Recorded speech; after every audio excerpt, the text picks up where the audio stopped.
Okay, here I've got your controller for your horn set up here to test it. I've got my air supply coming in. I got a party horn on there. Right now, as I'm talking, I just set the program. It's on military time. It's supposed to trigger off. And I tell you, when you flip this cover, if I push P, it's going to fire off here. It's 17 and 48, and then it's going to shut it off at 49. Then it's going to go at 17:51, shut off at 17:52. When I push the clock, it brings us back to the clock. So if you can see the seconds counting down, we've got about 30 some seconds before it triggers. So this will run for a 1 minute period, but this is set at 4 seconds. So that'll only run the solenoid valve for 4 seconds, blowing this horn off. Let's see where we're at here. About 15 seconds and this horn should go off. And then I'll show you about programming this, resetting it, and how you can, all the stuff that this thing does. All right, here in about 3 seconds should go.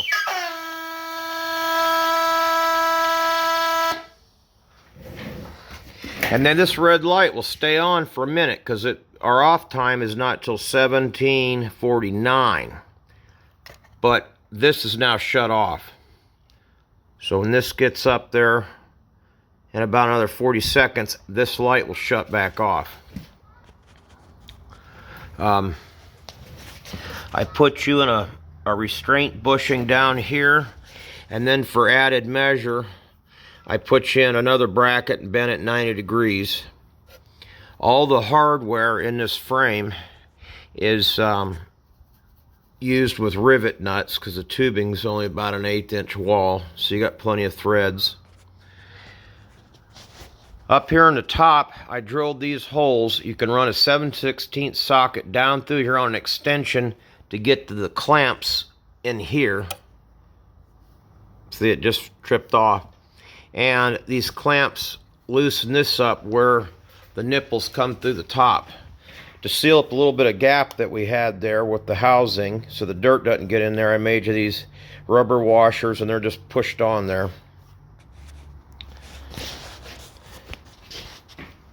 Okay, now on to the timer for how long the solenoid valve stays open for. Don't mess with this mode setting. But here you've got a range. Now let's play with it. See, it says S. And then it'll go to minutes. Well, you want it on seconds. Then the range. Right now you're 0 to 10 seconds. If you can see it on the scale, but see the range changes in there. Now it's in 10-second or 5-second intervals. So I'm dialing my range back with that screw, and I'm getting it right there. See, and I got you set on 4 right here.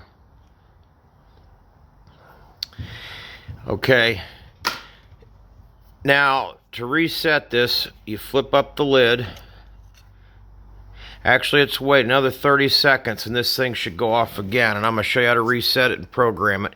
It's real simple when I show you. I'm going to put together a little package of some things and the manuals for both relays. Let's see, where are we at now? Another 12 seconds. All right, coming down at 10 seconds here. I'll just wait a minute.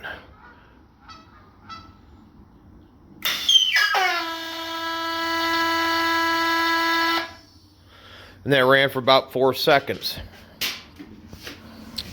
Okay. I'm going to put together a little package for you.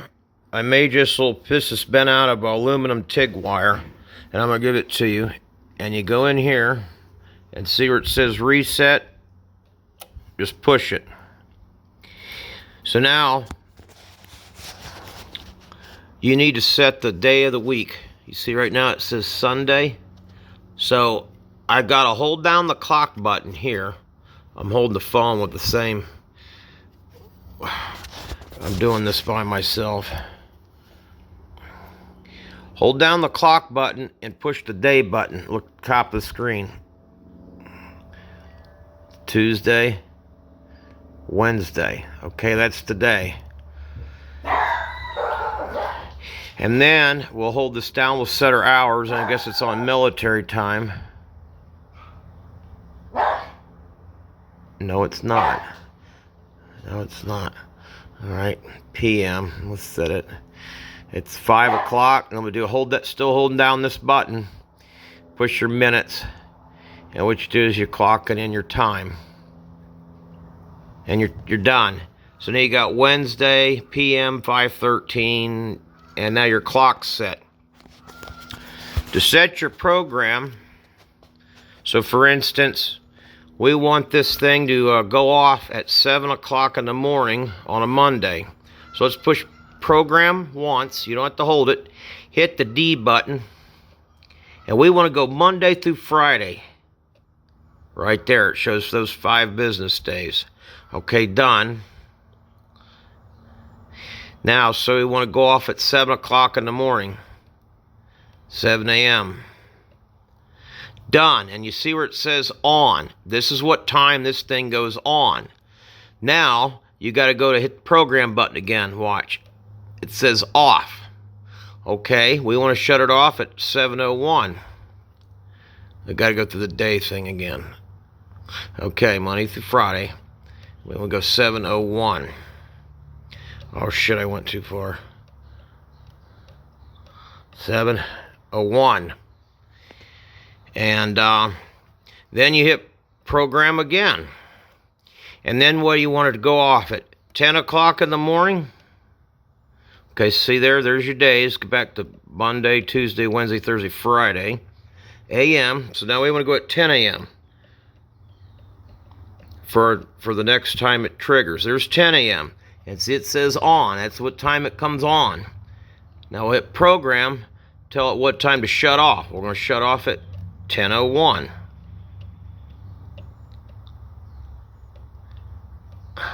Okay. Hit program.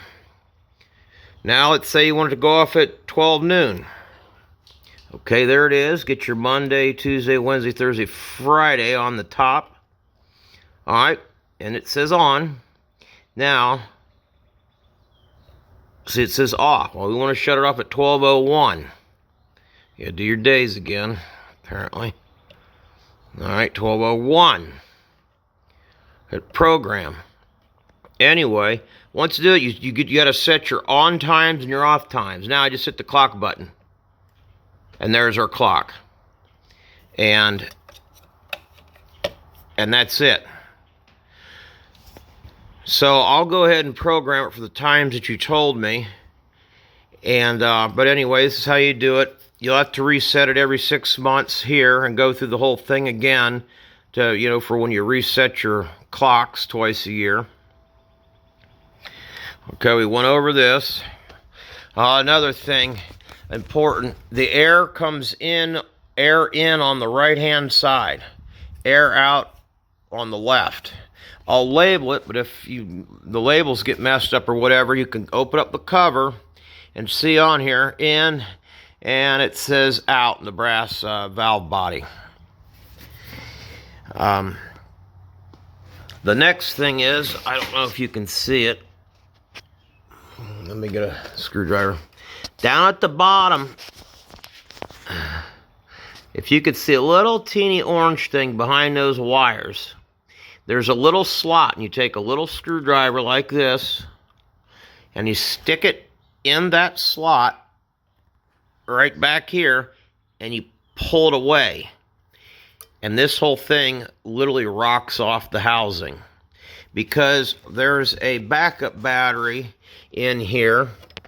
And if you can see around the wires, when you pop this thing off the rails, carefully separate this housing. There's 4 little points, 2 on the right, 2 on the left. This splits in half, and you've got a coin cell battery in there. That's the battery backup. So I got it plugged in the wall now. When I unplug the power, it's still going to have the program and the time saved into it. Anyway, if you're familiar with these DIN rails, the socket of this socket base for this relay, they hook onto that DIN rail. Anyway, you're probably going to have to pop it out to change that battery. And if you do, I'm making you a very simplified color-coded wiring diagram. I actually just got it done on my computer a few minutes ago. I just got it printed off. And I'm going to get off here, and I'm going to show you how these relays snap in, and then I will show you the cover. So I'll be back soon. Now I'm going to show you how this relay, see, both of these, they hook onto this rail here. I just popped it off because I'm filming by myself. I can't do it all by myself. But if you see this orange piece here, if you get a little teeny screwdriver and you slide it up on there, there's a little slot, and then you pry the screwdriver back, it pulls this back, and then you literally lift up and it rocks off of that rail. And now I'm going to put it back in. So I hook it in on the top here. I got it hooked in. See, I got it hooked in here, and just, that's it. Snaps right in.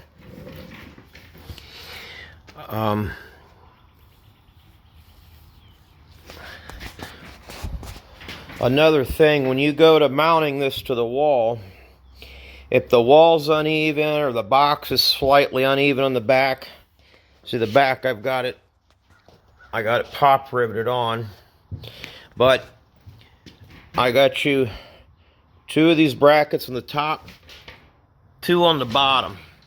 I drilled a 1/4 inch hole here for you to attach to your wall, but where it threads into the box here, I drilled this hole loose. So I'd leave these screws loose, anchor it in the wall, let it adjust to the wall, and then come back, snug up these 4 button head screws. And that's the way I would mount it. I'll go over the cover and a little package I'm going to put together for you on the next video. Here's a wiring diagram I made for you on the computer. I'm going to print it out for you tomorrow, and I'm going to send a copy of this with you. But you can see your solenoid valve there at the top. I've got your air ins on the right, air out on the left. You've got a frame ground. All the colors, the wires I've drawn in here match the wires that are actually in the unit. All these numbers you see on all these things, those are exactly like they are in the box. So, and this whole thing's drawn to scale. And your power comes up. Literally with this diagram here, and as simple as then, I don't see how anybody could screw it up now. You know, if you had to take it apart, because I'm worried you're going to take off 1, 2, 3, and 4, pop this thing off to change the coin cell, the battery backup, which is, you know, also what runs the digital display when it's not plugged in. So I'm going to get this printed off for you, and that'll be coming with it.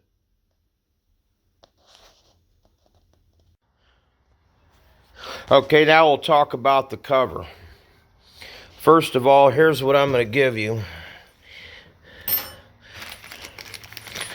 There's some screws and anchors if you want to use it to mount to the wall. If not, throw them out, but you're getting those. I'm going to give you an extra screw in case you drop one, taking the cover on and off. There's an extra bushing down here. For some reason, I'm going to tear it apart because when I take these out, I always wind up destroying them. Well, there's a brand new one because I had a bag of them here. Here's your tool for hitting the little reset button. So that's coming with the package here. Let's see. All right. Here is the paperwork on the programmable timer. And these are all the steps we went through a little while ago. You set your time and date, and you go through all that. I learned the hard way, you got to be really careful what's AM, what's PM, and what's military time. So pay extra careful attention to that. And here's the front side of the paperwork. See here, it shows that that coin cell for the battery backup that lights up the screen. And so this is where I guess you got to separate the housing. I did it on the other one that was burned out, and it came apart the same way, and I saw it in there. So you're getting the paperwork for that. Here's the paperwork for the blue timer, and this will tell you whatever you want to know. It was so damn confusing, I called the manufacturer to verify it. Anyway, you're getting that paperwork.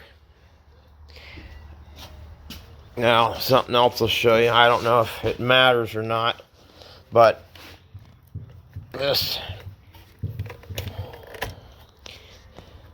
it's a socket fit. And then this base here, it's got another one of them tabs down there at the bottom. You pull it out with a little screwdriver, just like I showed you how this one comes out. But this, it actually shows you the pin-out diagram and everything on there. But with my wiring diagram, you shouldn't need to know all that. But if you do, there it is. And then this it just pushes in there like an old vacuum tube.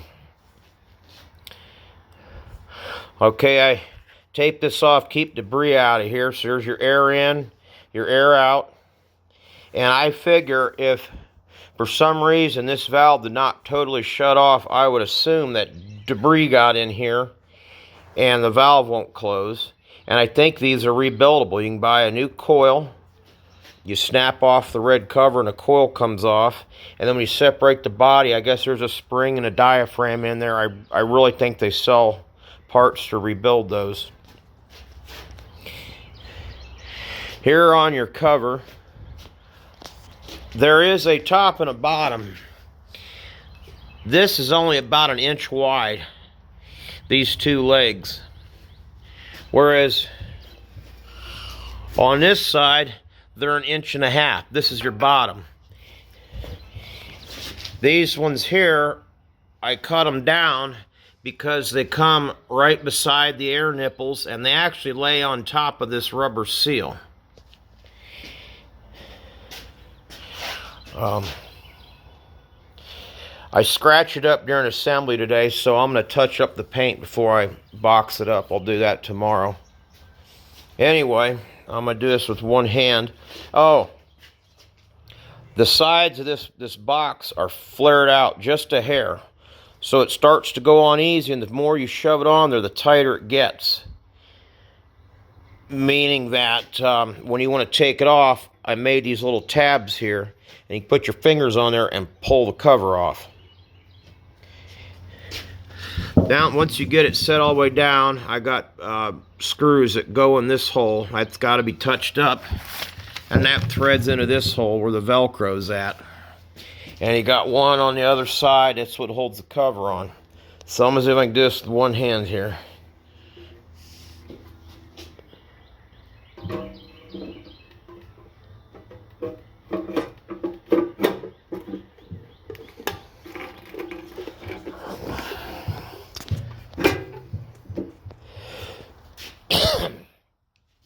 When you slide the cover down, it's got some play.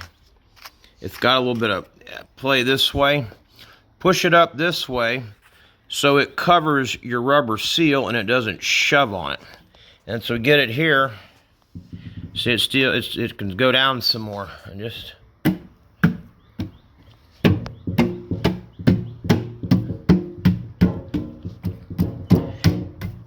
it makes a pretty snug fit. Then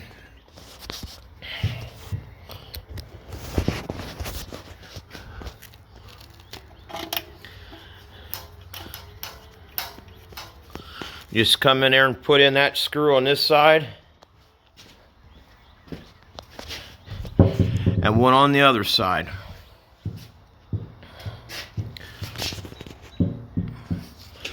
And like I said, this hole here is drilled oversized. So leave this screw loose, run this screw into the wall, and let it level itself against the wall, and then come back and tighten up these 4 screws. But when you go put your decal on here, just remember that this narrower leg is the top of this. Or at least where the air nipples are. Anyway, I'm going to get a weight on it, package dimensions. I'm going to print off your wiring diagram tomorrow, hard copy.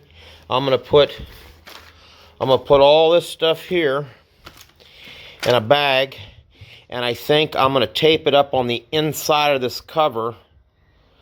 So when you get it, pull the cover off, and you'll have, you know, all your paperwork and all that stuff. And so that's the project.